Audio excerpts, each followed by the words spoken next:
Well,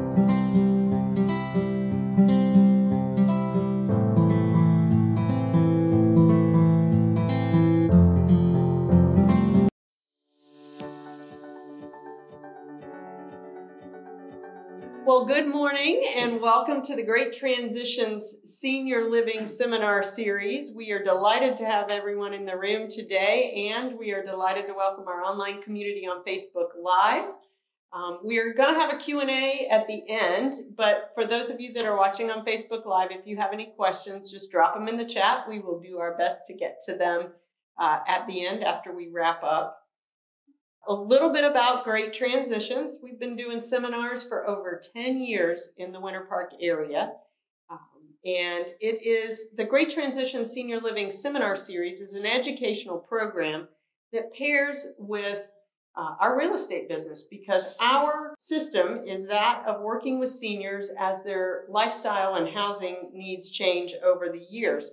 We're going to talk about this a little bit today. Sometimes that can be a relatively short amount of time, or sometimes it can be a little bit longer. A decision or an event can expedite that process of moving, or maybe it's just a very methodical, step-by-step process. Whatever it is for you, we are here to guide you through the entire process, and we genuinely believe that helping and guiding seniors is our greatest responsibility. It's an honor and privilege to care and help those that have cared and guided us for so long. That's pretty much the Great Transitions Senior Living way. So our objective in our seminar series is to provide education on legal, financial, medical, housing, all topics that are of importance to seniors. We're not here to try and sell you a thing, but we do have an action that we want you to take if you haven't already done so. And that is create your plan. Many of you may have a plan A, but do you have a plan B just in case? And have you communicated your plan with your loved ones or your trusted advisors, your all-star team, and those people that are going to come around you? So that's our challenge for you today. And with that, we are going to jump in to our seminar today. We are talking about survivor stories. These two ladies that are next to me actually downsized and lived to tell about it. So we're excited to have you both here. I'm going to ask you to introduce yourselves. Let's start with you, Leanne, and tell us a little bit about yourself. My name is Leanne West, and I'm with my husband, Bob. We currently live at the Mayflower. We've lived there now 6 months, so we're still newbies, but we're becoming more acclimated to the community. My husband's career was in the military, and so we knew about military communities, but we weren't thinking about making a move. And my career was as a speech language pathologist in rehabilitative medicine. So we have a country boy from Tennessee and a city girl from San Francisco who got together, who knows how, and ended up now at the Mayflower. Awesome. Awesome. That's great. How did you first hear about our Great Transition Senior Living Seminar Series? I read about it in the newspaper, in the Orlando Sentinel, in the activity calendar. And I said to my husband, maybe we should call up and find out what this is all about. I can't remember the topic at the time. Called up, found out some information, and we decided to attend one of the Wednesday seminars and have been coming back ever since because we found it very informative and we enjoy coming. Awesome. Well, we're glad you're here. Thank you. Next up, would you introduce yourself and tell us a little bit about you? Hi, my name is Elizabeth. My parents didn't know it, but I was going to marry a Taylor. So I guess it'd be Elizabeth Taylor. The Elizabeth Taylor is in our presence today. Well, my husband and I married after college graduation, and he was in the Air Force. and we lived overseas for 3 years. He served in Vietnam, and we moved several times. Our last home was here in Winter Park for 20 years, and it was a big house, huge house on the lake. And we never really talked about downsizing, but in the back of my mind, I thought, can't do this forever. But I didn't think I'd ever get him to move. I mean, that was just not going to happen. So I never really We're brought it going to up. talk about that in a few minutes, Yeah. a little bit more detail. No. So where did you move to? We're at Westminster Baldwin Park. I call it Campus B. There's actually 2 campuses. One is the older campus where they have the assisted living and the nursing care. And we're at the independent living, which I call Campus B. It's a little bit farther down. It's just off of Lakemont. Gotcha. All right. And how did you first come to know about our seminar series? Jeannie said something to me about, coming, that she was going to these seminars. And I came very casually, quite flippantly. I think so. Yeah. If it was convenient, I came, and if it wasn't, okay. So I took it very flippantly. Okay. Well, we're glad you came. Yeah. Whether you were serious about it, like Bob and Leanne were, or just, yeah, sure, I'll indulge my friend. But even though I came casually, it was excellent. Good. Okay, good. I'm glad you found good content. Yeah. So Leanne, you all moved into Mayflower in End of April. April. And how long had you lived in your home in Orlando prior to that? We lived in our home that we moved from for 23 years. Okay. Yeah. So, there was a lot of stuff in that home that's probably not in your apartment. There was a lot of stuff. And the garage is unmentionable. That had a lot of stuff in it. Although we did park our cars in the garage, so it wasn't a storage unit for us. But we did have a lot of things. And a lot of the things that we had, we didn't even know we had. You collect things, you put it in a closet, you put it on a shelf, and you don't think about it. It's kind of like it becomes part of your environment, and you don't even notice it anymore. And so that was an eye-opener as to how much stuff we really had that we weren't even aware of. Yes, once you see it, you remember, oh, I know where that came from, but you hadn't thought about it for 15 years. Right. So let's talk about, as you began thinking about the move, what were some of the key factors in you and Bob deciding to make the move? Were there any circumstances or people or experiences that made you consider making a move? There weren't any particular circumstances. We had been talking for several years about where we wanted to eventually reside. Did we want to go to Florida? Did we want to go someplace brand new? And it became a little bit overwhelming as our family has now moved all over the United States. So where do you go? I mean, who do you pick that might want to be close to you? So that was one factor, just, trying to decide where we wanted to go. Did we want to go to a military retirement community? Or did we even want to go to a retirement community? Because we weren't sure. Did we want to get a smaller house or move to a condo? But over time,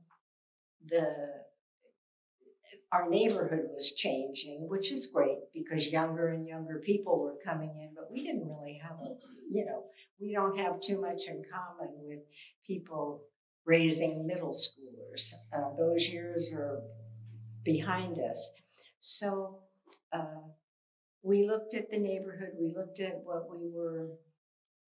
what we had in a really large house. There were the two of us rambling around, not living in all of the house. We basically lived in about 3 rooms. And so those were the factors that went into having us start a conversation about, well, what do we want to do? Where do we want to go? And what will work for us? Okay, great. So you spent a lot of time in discussion over that, right? So Elizabeth, I think you said you were in your home for 20 years. Mm-hmm. A lot of nice parties at that house. Right. Right. What about for you and Byron? What were some of the key factors in deciding to make a move? And again, any circumstances, people, or experiences that came into that process? I don't think there was any one particular instance or, occurrence. Let's face it, as you get older, you see some of your friends that are having real serious health issues that, one day they're healthy and the next day they're not. And you start seeing some of your friends leave the earth, they're gone. And so I think the reality of I don't know what the statistics are, but I think it's like 1 out of 3 or 2 out of 3 end up in some kind of a nursing home or a retirement home, assisted living. So, if you've got good health now, that's one thing, but it might not be there tomorrow. And you never know when tomorrow is going to be here. So I think looking into the future, that was one thing.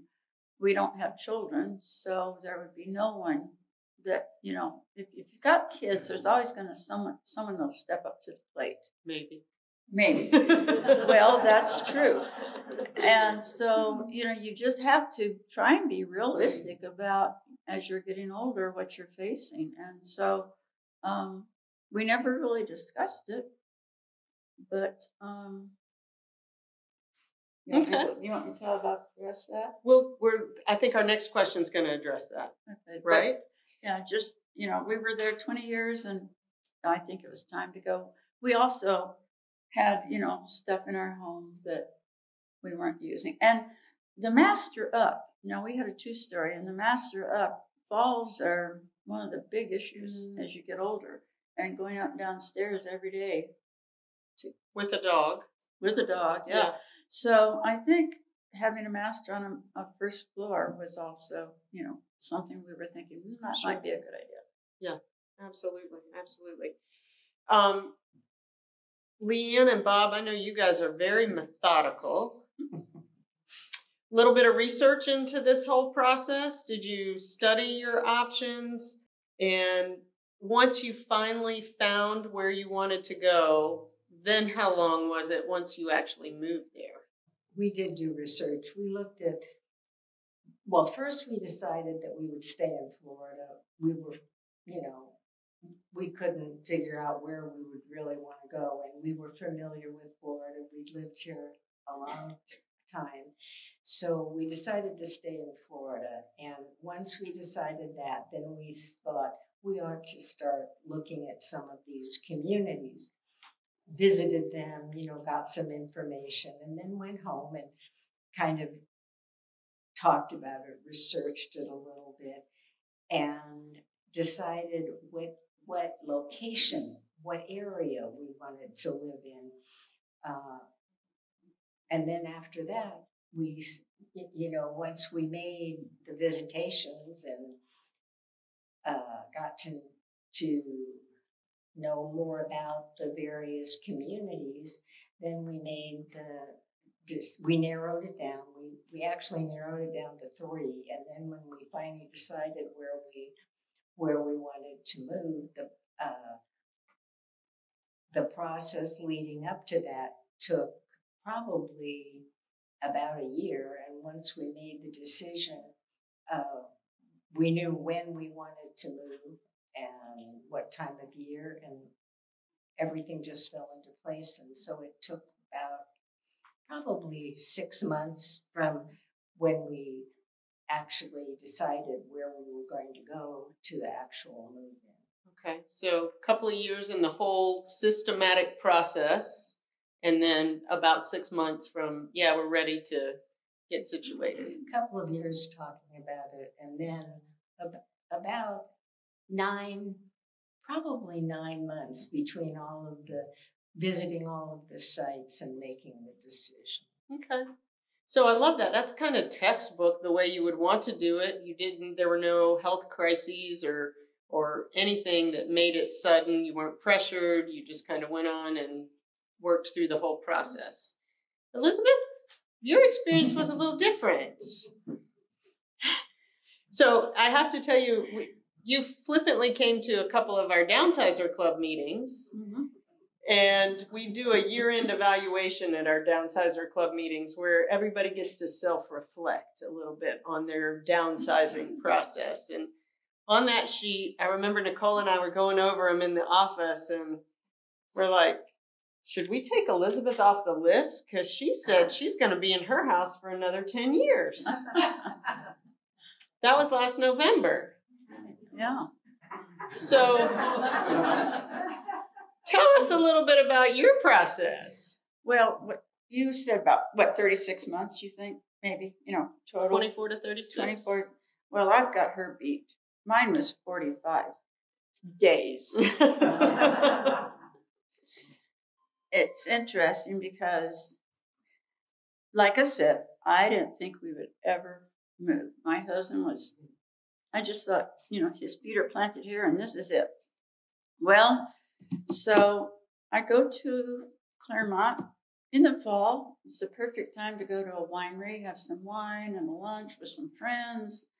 And one of my friends had just sold her house and moved up to the village on the green. And I said, I am not familiar with those retirement philosophies, those communities. I've not been to any of them. She said, well, come on up. We'll have dinner and I'll show you around. That was October 14th. So on November 5th, I go up and I visit Village on the Green. November 7th, I called Beth 2 days later and I said, come on over, let's talk. November 8th, I go to a dinner dance to get to know Village on the Green. November 9th, we go on a sales presentation. Now, mind you, this is from October 14th to November 9th. And then we go on the sales presentation, and then we go to the Mayflower on the 14th, and we go to the Westminster on the 17th, all in 1 month. And by November 27th, we signed the contract. At the Westminster. At Westminster. So that's a month and 10 days. That's what I call swift decision. And no health crisis, no, we've got to make a move. The house wasn't falling down around you. No, we had just spent a fortune. We had just got rid of the polybutylene plumbing in the house because, sometime we were going to sell. And then we had just painted the house and put in all new landscaping so that we could stay there for several years. That was in July. And then in October, I go and talk to a friend. So, it's kind of like you're looking down on yourself going, are they really doing this? Yeah, we're really doing it. So, but I think it was a smart move because they say you're better off to go 5 years too early than 1 day too late. That 1 day too late, you can't get into independent living. You have to pass a physical and a mental to get into the independent living. And, trying to get into assisted living at any location, I think, is more difficult all the time because of the lack of openings. If you are already in one of the independent living units, you are at the top of the priority list to go into the assisted living, whereas the general public goes past the residents. I just think the older you get, the harder it is to move. Do it now if you're thinking about it. Well, let's talk about that. Last month in our seminar, we discussed a lot about letting go of things and dealing with all of the stuff and how that can hold us back from making a move. Elizabeth, I'll let you go first on this one. How did you handle letting go of some of your treasured items? Well, you and Byron. Yeah, we had lived around the world, and I had a lot of treasures from around the world. A lot of French antiques. We had antique clocks, big collection of those. A lot of furniture, beautiful furniture in a big house. I think what you have to do is decide what are your premier pieces that you just really think are special that you want to take with you, and figure out what will fit size wise, and you're going to have to give some stuff up. Did you have to do that process by yourself, or did you have help? Well, I mean, you and Nicole came over, and Jane. Yeah, and you'll learn to love green and red stickers. Every time you walk through your house, you go, oh, I forgot to put a sticker on that table, or that whatever. It has to be green if it's going with you, or red if it's going to go stay for the estate sale.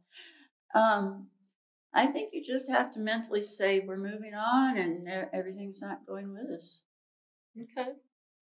Leanne, what about you and Bob? You had family that could have inherited some things, and you too have lived around the world. How did you tackle all this stuff? Mm-hmm. You decide what are your non-negotiables. What are you absolutely not going to give up for whatever reason? And we ended up actually with about 5 non-negotiables, which is, in terms of furniture, that's pretty good. It's not that you didn't want the other things, but those were, no matter what, going to go with us just because of the sentiment, the memories, etc. And then we went through and thought about all of the beautiful things, but that's what they were. We were never going to use them again. We aren't going to be entertaining the way we did. We aren't going to be needing a tea set to have afternoon teas, even though, yes, that tea set came from Japan and I picked it out my very own myself and I loved it and I wanted it, but I wasn't even using it at home. So why would I want to take it with me because I'm not going to use it? But thinking about it, I guess what was the most concerning to me was that I don't want to just give it away. These are nice things and I don't want to give it away. And so we're happy to know that the things that I said, but nobody's going to want this. I mean, this is not the style today. It's not anything that anybody wants, but they did. People do want things. And so it kind of made me feel good to know that all those things that were precious to me are now being enjoyed by someone else, and maybe not in the same way and maybe not for the same reason, but that, right or wrong, makes me feel a lot better about giving away things that were certainly important to me. But I just think you figure out what are your non-negotiables, and then everything else falls into place. I will say, when you make the move, are there going to be things that you brought with you that maybe you didn't need to? Absolutely. Yeah. But are there also going to be things that you think, I wish I would have saved that? Absolutely. But it's done. I mean, and you just have to say, okay, on the scope of life, if I really, really need that slow cooker, I can buy another one. It's not like it's the end of the world. Or if I really, really, wanted to have a tea party, I don't need the teapot. I can do it another way. So, yes, there are always some things that you think, wish I would have saved that, but there are other things that I don't really need to bring that. So it's mostly just figure out what you absolutely must have and then work around that, because it all works out. I mean, I think your perspective is great. We talked, and Jane Cole, our organizer, is the one that taught me blessing things onto other people through an estate sale or through donations, whatever it looks like for you. But that changes the mindset from I'm getting rid of it, which is very negative and like maybe there's no use, but that blessing onto someone else can be, make it a positive experience. So And what you think no one would want, you'd be surprised at what people want, even though this isn't the style anymore. This isn't the way people want to live their lives. They're much more minimalist now, or they don't want all this stuff. They don't want dishes that you have to wash by hand. Everything has to go into the dishwasher.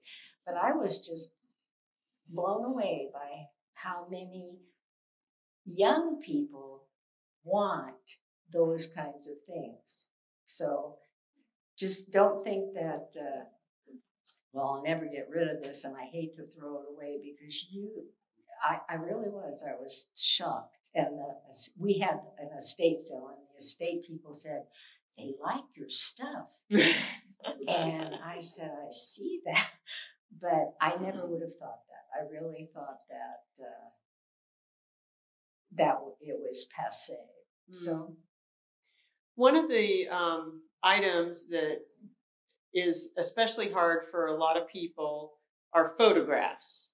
Now, we have had people put some of their photographs in an estate sale. Maybe everyone has passed on, and photos actually do get purchased. Artists will create, you've gone in restaurant bathrooms where there's pictures, and so they create artwork with things like that. But you both have family photographs. Let's talk about that, because that's a big thing. And actually, I think it's something that even if you're not ready to make a move, you could go ahead and start working with. So tell us both about your photographs and what you did with those. Well, because prior to cell phones, we had actual printed photographs. Now, I had albums. I had bought gorgeous leather albums and albums with beautiful covers and all, and I had spent hours stuffing pictures in, of all the nieces and nephews and the history of our life and all. Well, those albums take up a lot of room. So I spent hours pulling all the pictures out and putting them in the plastic containers. And I just put all the empty albums in the estate sale. Someone got themselves some new albums, but you hate to do that to the pictures in a way, because they're just all kind of put into a box, and you can't just flip through them. You got to sit and take them out. But you still have the albums, and it's realistic. And I know if you're very technological, you can have all those photos scanned and put on something. I don't know what to put. Digitally. Yeah, and I don't think maybe we're all guilty of having a lot of pictures, and how often do you really look at them is the question. I mean, stop and think about it. It's nice for the history for the family, but that history of the family generally doesn't go past grandparents. Nobody knows who their great-grandparents were, probably. So, but I've got two nieces out in the Denver area, and they came for a visit after we moved, and I got out the boxes to the photos, and they went through them and picked everything that they wanted. And then, so you were able to share with family members. And then my nephew came down and visited, and he did the same thing. So they took what they wanted, and eventually they'll inherit all of them. And the other photos that are actually in frames, I kept all of those, because those are, special frames and special photos, and they're in our storage unit. We rented a storage unit. Okay. So, but Leanne, what about you and your photographs? it was similar. We took the photographs out of the albums, out of the frames. But what we did is we got envelopes, and we put the photos into envelopes. Like this was great-grandmother and great-grandfather, you know, and so that was in one envelope. And then, well, these are all the grandkids. That was about 6 envelopes. And this was, you know, us as children, my husband and I, not together, but so his childhood pictures, my childhood pictures.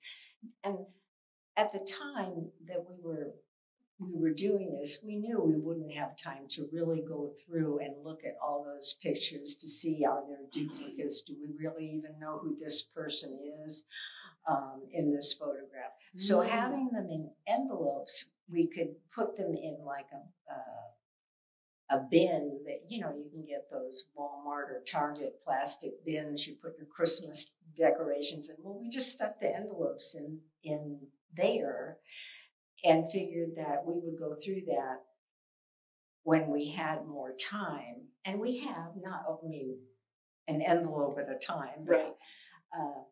And so then you know what you can get rid of and who might want which, you know, which pictures from their grandparents' younger days. And it makes it much easier to sort through, but we did get rid of all of the picture frames and the albums because we knew we would not have space for that, and they're heavy to lug them around. So this kind of consolidated the photographs so that we can take our time looking through them. Okay, and that sparks some memories and good conversation, I would think, as you look through. Yeah. So, yeah. Did you have any photographs, either of you, of people you did not know? Yes. Okay, yeah. I think we probably all do. We all do. Okay, so let's ask a hard question next. Were there any fears or concerns where you were now going to have neighbors, shared walls, and things of that nature? Leanne, did you guys have any fears or concerns around that? I think we had some concerns, but no, not really. I mean, yep. Shared walls. I mean, we're old people. We're not playing rap music, you know, at 3 a.m. So, no, I don't think that we have. The community's not bumping at 2 o'clock in the morning. No. Good. All right. Elizabeth, what about you and Byron? Well, all of these developments have either what I would call like an apartment complex, basically. You know, we've got I think 9 buildings at Westminster, Baldwin Park, and each building is 5 stories, and each level has 5 units. So there's 25 per building. And so I think of it as, it looks like a fancy apartment complex. But I never figured I would end up in something like that, especially on the 3rd floor. I'm very claustrophobic, and guess what? I ride that elevator numerous times a day, and it doesn't bother me at all. Now, if it got stuck, that would be a different story. And I think in my own mind, I said to myself, don't put me in anything other than a ground floor. I don't want a ground. I want only ground floor. Well, they have independent villas at all of these, the 3 that we looked at, but none were particularly available. And a lot of times you still feel like you have a house and you don't have the camaraderie of the building.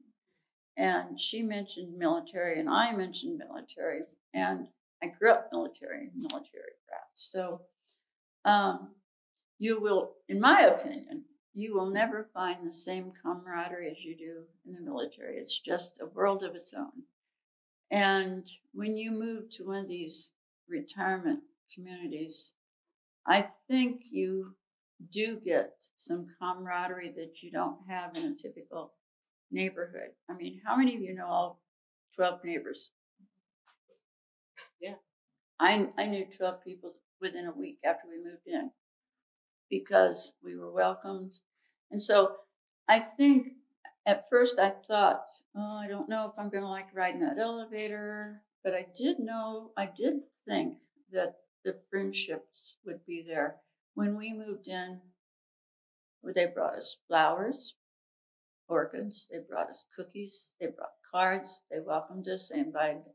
I mean, within 2 weeks after we were there, we were having hors d'oeuvres and going to dinner. We were invited to someone's unit. They served us very elegant hors d'oeuvres, and then we went to dinner with them. So I don't think we were afraid of it. I just was afraid. I was thinking maybe the elevator might be a problem, but it really isn't. We got a gorgeous view. We overlook a pond, a large pond, and we overlook Lake Baldwin. And Okay, awesome. so, Well, and I think even though your window was much shorter than the West's, just a tad. you did a lot of studying and were asking a lot of questions and getting a lot of information in a short amount of time. And I think when we gather information, that's why you guys are in the room right now. It makes those decisions easier to navigate because you're armed. Knowledge is power, and so you're armed with some information. Let's talk about the move itself. A lot of physical tasks involved in making a move. My neighbors in my neighborhood moved out a month ago, and the moving truck pulled back in. They're moving back in this month because of some changes, and they were just exhausted. Even though they had movers, it was very physically draining for them.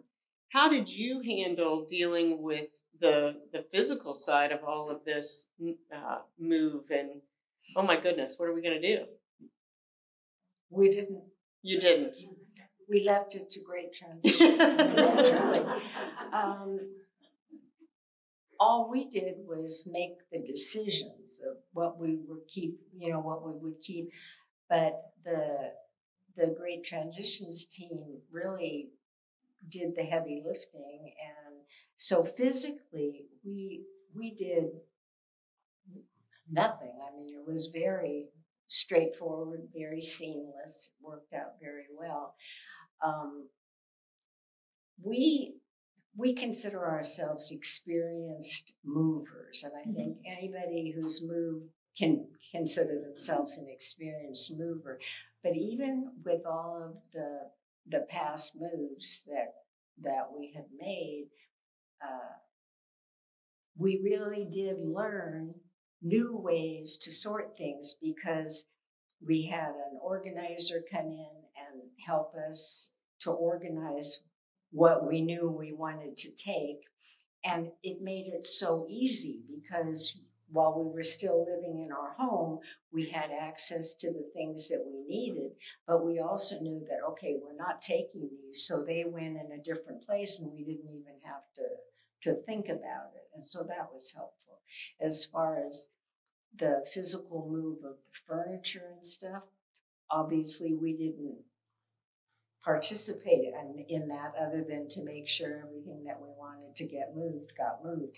So for us, having the oversight of Beth and her Great Transitions team was very, very beneficial. And otherwise you think about it, you have to go out and you have to organize your home. You have to either pack it yourself, no way, or you go and you have to find a moving company that's reputable that will pack your belongings, and you know that they're packed correctly. If you then want to have an estate sale, you have to find estate sale people. And the nice thing about going through something like Great Transitions, I'm not plugging you. I am plugging you, but I know there are other people who do this also. But you know that the people that are handling your belongings are vetted, that they're trustworthy, reliable. They're not going to, cheat you in any way, and that was very helpful. So for us, the move went as seamless as a move could go. We were packed up, we were unpacked, and we slept in our house one night. The next night we slept in our bed, which was all made and ready for us. So it was really It was really a nice. It's always nice when somebody else puts clean sheets on the bed. Yeah, yeah, it makes you feel special. Elizabeth, what about you and Byron? Well, you know, you have to go through and decide what you're going to take with you, and if it'll fit. And even though it appeared like it was a snap decision and just jumped into, behind the scenes, it was very methodical. I tend to be, I'm flippant on the outside, but underneath is a very methodical person. And I sat down and I calculated, you know, finances. Are we going to be able to do this? You know, you have expenses after you move, including the moving and all.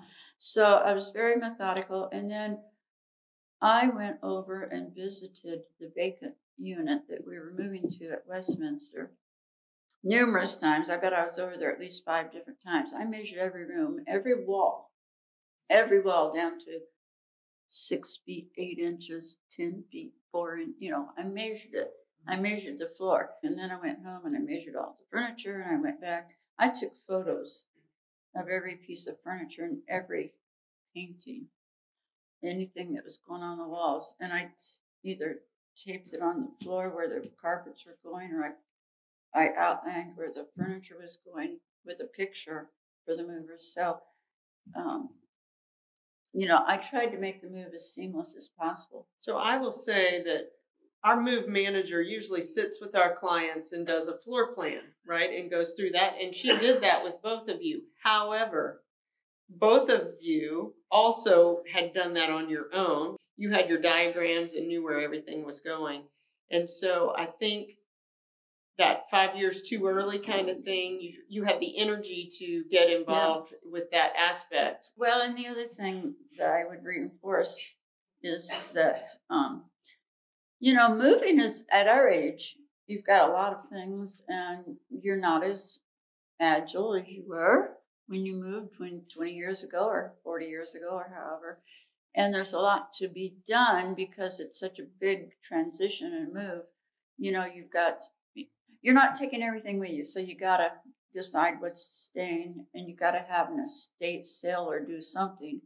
And, you know, as in every field of profession, there are the good, the bad, and the ugly, basically. And you don't know necessarily who's a good mover. You don't know who's a good estate company. I had a baby grand piano that needed special moving. The movers won't move them. So you have to call someone who's specialized. So we had grandfather clocks. Movers won't do those. So I would not have had a clue who to call. I mean, when you're under the gun and moving and trying to make a decision quickly, you don't know who to call. And so that's where Beth, you know, her team comes in, and cleaning the house when you get moved out, and power washing stuff, and liquidators that buy the stuff that didn't sell in the estate sale. It's, you know, anytime you hire a service like that, there's going to be a fee involved, but I'd have to say that it was worth every penny because you've got other things on your mind besides trying to get all of that coordinated. So I'd have to say that it's a good service. Awesome. Thank you. Both of you, and this is something that some people have a hard time wrapping their heads around. You got moved first, and then we put the house on the market after you got moved into your new community. Was that a hard thing to get your head around at the beginning, and did it work out, or do you have any regrets about doing it that way? Leanne? No, actually, people's circumstances vary, you know, but I didn't want to be in my home while people were coming through having my home for sale and then having people come through. I didn't want to hear their comments. I didn't want to know who they were, you know, positive or negative. I just didn't want to be part of that. I also didn't want to have to leave the house every time we got a phone call saying someone wants to come and look at your house.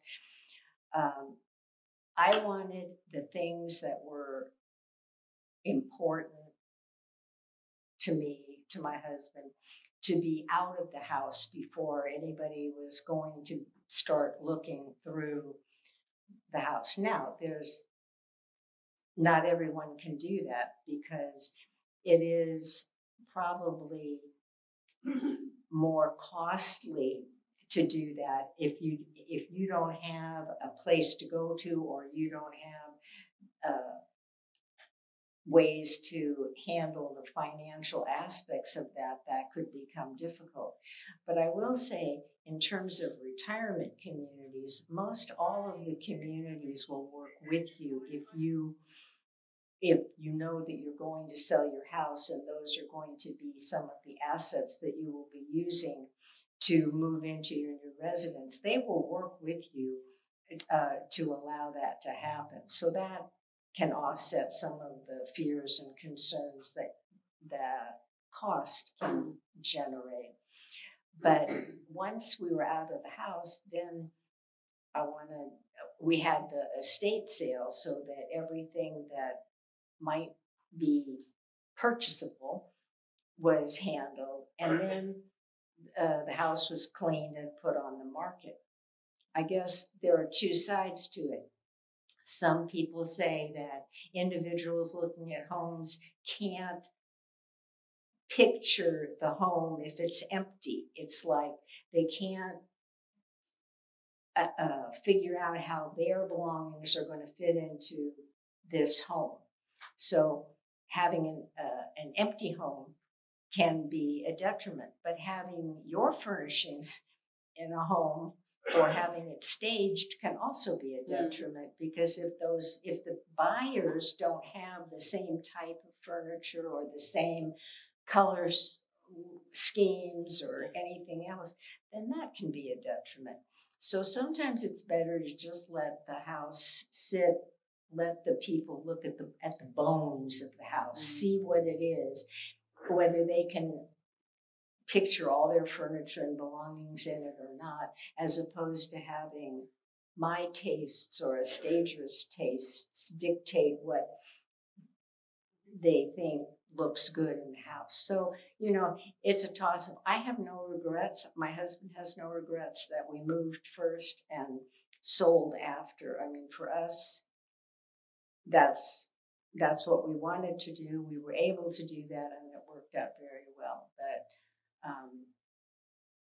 at the very least, if you're going to keep your furnishings in the house, I would say you're going to have to keep it pretty minimal, because if you have too much stuff, buyers won't be able to really see the house. And if you don't have enough stuff, then it's going to look kind of lonesome.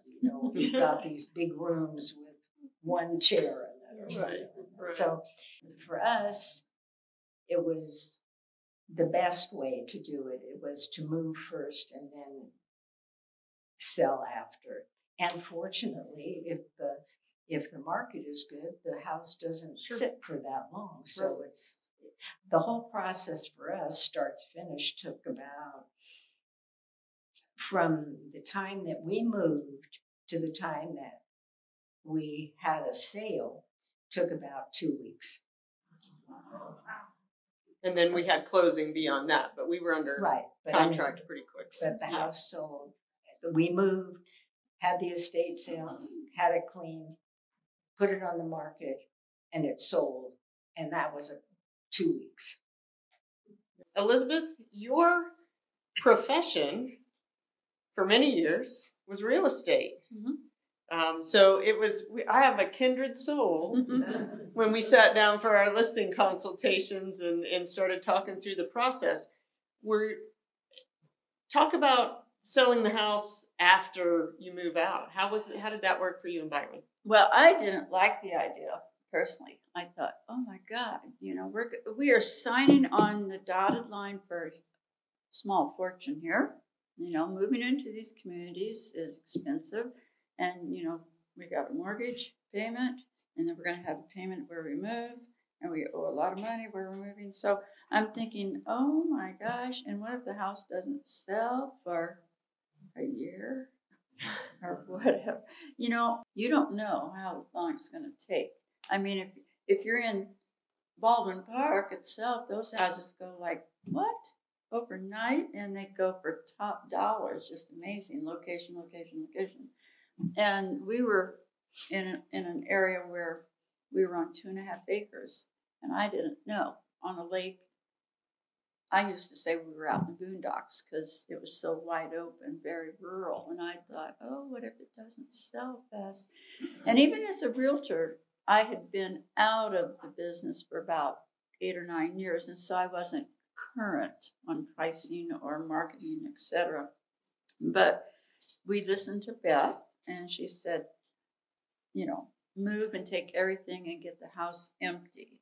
And that was, it is true. You know, if you have Victorian furniture in your home, that might not be current in today's world. And so a lot of times that can be a deterrent on buyers. Mm-hmm. Or if if your closets are stuffed like mine were, that's not good for them to see stuffed closets. And so I think the vacant home was a good idea. And I would say, as a realtor, you need to listen to your realtor when you put your house on the market, because their sole objective is to get your house sold. And a lot of people think, well, they could care less what price it sells for. They do care, because one, they're earning money based upon what it sells for, so they would like you to get the most, just like you do. But at the same time, you have to listen, and they have to be realistic. And I know Beth did. I think we did 8 different comps, what we call comps, when you pull up the comparable sales. We did it through 8 different ways to come up with a price. And, you might not like that price, but trust me, when your agent's going to give you a fair, realistic price. And if you start too high, you do nothing but come down, down, down. You don't know where the bottom is, and the buyers think, oh, that's been on the market forever. We can really scoop in and get a low ball offer in. So we tried to be very realistic. I think we were, because the house sold the first day it was on the market, and it closed within 30 days. So, yeah.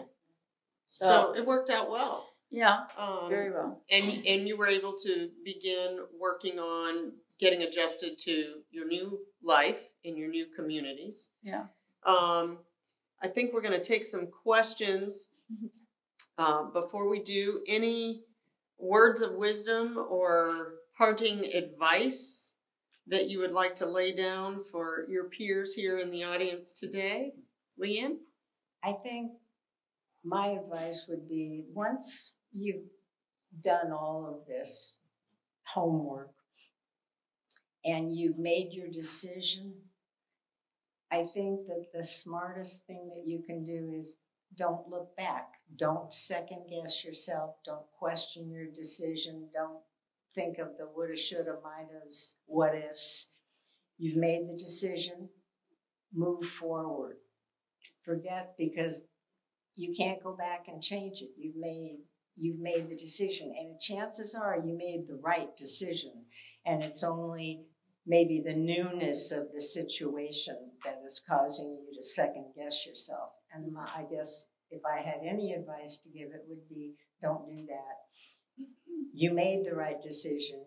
You went through all the correct steps. You made a good plan for yourself. Go forward. Just don't keep thinking about what you left behind, or what you wish you still had, or what you like or don't like about the community. You're in a new place. Make it yours, and look ahead. Keep going forward. Elizabeth, what about you? I think just everything she says. And what you'll find is, I know people that live at both Village on the Green and Mayflower and Westminster, obviously. And I don't know of anyone who's not happy with where they've moved. these communities, I don't know about Village on the Green, but I know Mayflower's been around for a while, and Westminster's been around, and it's nationwide. And I can't say enough good things about Westminster. They are truly out for your best interest to make everything as good as they can for you. We just this week finished filling out.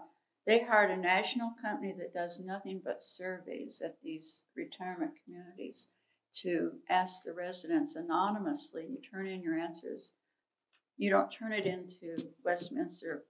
You turn it into the company that does the survey. And it's all anonymous. You don't sign your name or anything, but then they collate the answers and they get back to the corporation and let them know what the residents are thinking and how they rate it on a scale of 1 to 5.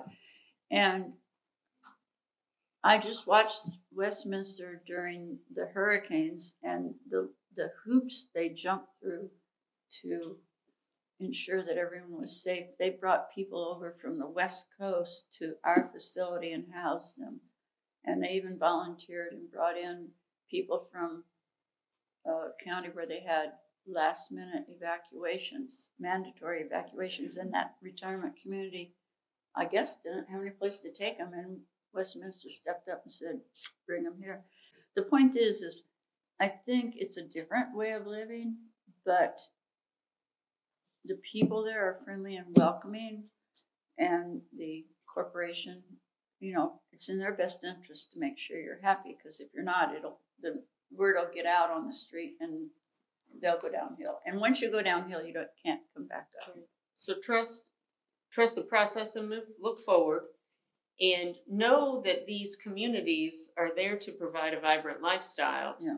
And they do really care about you. I think that's valuable. I'm sure we have a couple of questions. Our educational partners, I know a couple of you have a microphone in your hand. Right there, right in front of you, Sean. Francine? Yes, my question was regarding when you talk about an unexpected event occurs and you're not ready, it just happens. Mm-hmm. How do you know, let's say I pick a place I did want to go to because I have been evaluating facilities, but yet it was way ahead of the time frame I was thinking. How do you know you're going to be able to get in where you want to go? Oh, well, that's a great question. And I might turn that over. Gladys, is she still in the room? There you are. You are hiding behind Dennis. And maybe, so the question is, all of a sudden you're thrust into having to find a place to live. How does that work with a wait list in a life plan or life care community? Well, I always encourage people to educate themselves prior to really having the need to move. So when people visit places and decide this is the community that I want to live in, they join a wait list. And there's tiers to that wait list. And I always say that you can kind of get your foot in the door, start at a lower level wait list, and then kind of jump up to a higher level wait list as that time gets closer. Mm-hmm. And I'm speaking for the Mayflower, but I'm assuming that a lot of the other communities get to know you personally and know what you like. That way that when that specific floor plan that you like becomes available, we can connect with you and then help you start that application process. So it doesn't really happen from one day to the next. It takes steps. So that's why I think that we all here encourage everyone to, start the process sooner. And I think if you needed like rehab or something, so let's say you had a fall and you had to go to skilled nursing for a short period of time, if you were on a wait list at a community, that's probably the community that you would go to. But you may not, your circumstances may, and you may have to choose. And so then having people around you that can help you with that decision, I think, is really important. I also have spoken to a lot of people that have a wait list in several different communities. Mm-hmm. Okay. They're on the wait list for several communities. Specifically, I worked with this woman that said, I would like to move to Florida because maybe my kids are here, but I also have another kid in Atlanta. So I am on a wait list in the community there. And we like to be a part of the process through a long haul, because when you move into a life plan community, you do have to plan for that move ahead of time. It's not so much a quick turnover. Sometimes it can be, but we're here to be a part of that entire planning stage. Extension to the question then is how early then can you be on the wait list? I mean, I'm not at a certain age yet, but yet, you know, I'm afraid. How early can you get on the wait list? I think 62, is that the magic age? 62 is the age that you have to be able to move in, but I have people who are getting on the list at a much younger age because they've already been through this walk of life, either with a relative or a friend. So they're eager to start planning, even if they're not ready to move maybe 5 or 10 years down the road. Gotcha. And we've kind of mentioned this in this type of setting, but the boomers are the largest aging demographic. So all of the communities are really excited because we're going to be getting a lot of people in the door soon. So getting on the wait list sooner would be better. Because those wait lists are going to get longer 3, 4, 5 years down the road. Yes. You get on the list and then I'm not ready to go, and then you just go into the next, you know, down. Yeah. Yeah. We've got time for a couple more questions, and maybe we can explore this a little bit. I think we had a question in the front row here. My question is for Elizabeth Taylor. We have visited 10 CCRCs, and we're going to visit Baldwin Park because we haven't been there yet. And because you chose Baldwin Park, and what I think is a quick fashion, what was it that once you visited them, you said, this is it? Okay. So the question, if anybody didn't hear it, and so we've got it on tape, is your move was pretty quick. We've got somebody that's looked at 10 different communities. You only looked at 3. Mm-hmm. What was the spark that made you say yes? Well, I think all the communities are similar, and then they have differences in layout. And like Village on the Green, you feel like you're in a neighborhood. You drive through trees and all, but what they had available, the brand new ones, there were only 20 units that were new, and they were all occupied recently, so the probability of being available is like slim to nothing. And there was nothing else there that And you had not been on a wait list at any of these communities. No. Wait list? I had no idea what that was. And so then we went to the Mayflower and we looked. They had like maybe 2 units available.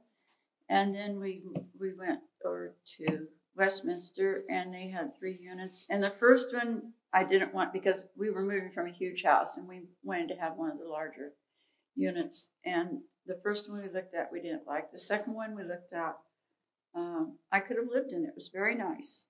And the guy said, I've got a third one. And I thought to myself, it's going to have to be awfully nice to be nicer than the one we're looking at now. And we walked in and I go, oh my gosh. Yeah, I liked the floor plan. I liked it was an end unit. I liked that. And I liked the whole community. It had a gorgeous pond. It had great big lawn spaces that I was used to having huge 2.5 acres.